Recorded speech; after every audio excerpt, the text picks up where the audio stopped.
Coalition governments in 3 metros, of course, uncertain. Johannesburg has just elected a new mayor yesterday, while the Nelson Mandela Bay mayor was axed through a vote of no confidence. In Tshwane, as you know, the mayor and speaker's future also hanging in the balance. But what impact would all of this have on service delivery in those metros? I'm joined by economists from Municipal IQ, Karen Hiza. Karen, thanks for your time. We appreciate it. We see these politicians fighting for power, but how does this impact on services to residents?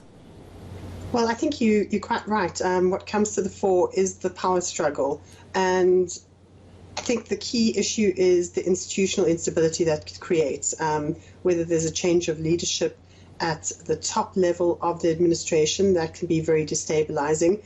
Also, it can also potentially mean a change of gear and a change of focus around priorities. So it can be destabilizing. It really depends on the maturity of politicians and how much they interfere or don't interfere with the political administration, in which case, if this happens, this maturity is shown, it can actually mean very little on a day-to-day basis. So, of course, in Johannesburg, we have an ANC mayor in place. He's basically saying that the former DA mayor left the city in a state of disrepair. It's a big mess. There was corruption. There are potholes. There are traffic lights that don't work. Is that all true or not? I mean, I think those complaints were pre-existing Mashaba's tenure. I think the complaints around billing, potholes, liquidity issues were long-standing. So I think to blame them on a 2.5, 3-year term is somewhat unfair.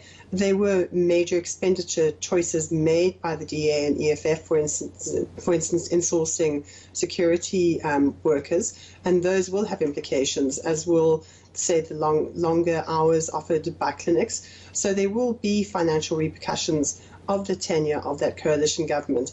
But I think to imply that they're sort of massive systemic issues is really to overlook the fact that quite a few of them were pre-existing. So let's talk about the budget of cities. We know that the Joburg mayor is now saying he's going to make changes to Herman Mashaba's budget and how everything was allocated. How then do we actually monitor this process? Because we do know that corruption is a big issue when it comes to municipalities. How do we know that nothing's being underhanded here? I think in the case of a city like Johannesburg, there are good processes put in place. So first of all, there's a large council with vibrant opposition.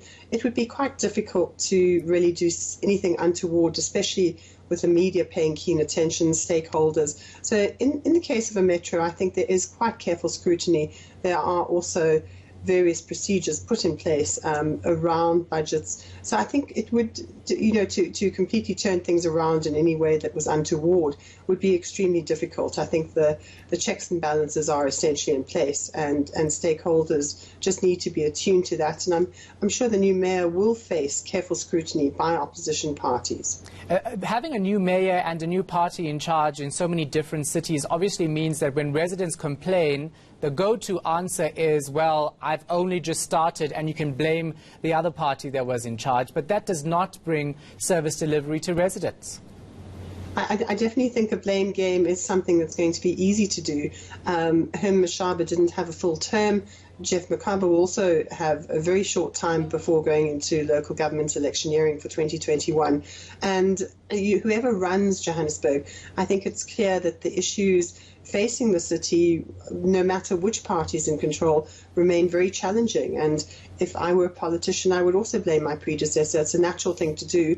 I think what needs to be done is there needs to be a strategy shown by the new mayor to suggest that he has a firm grip on what needs to be done.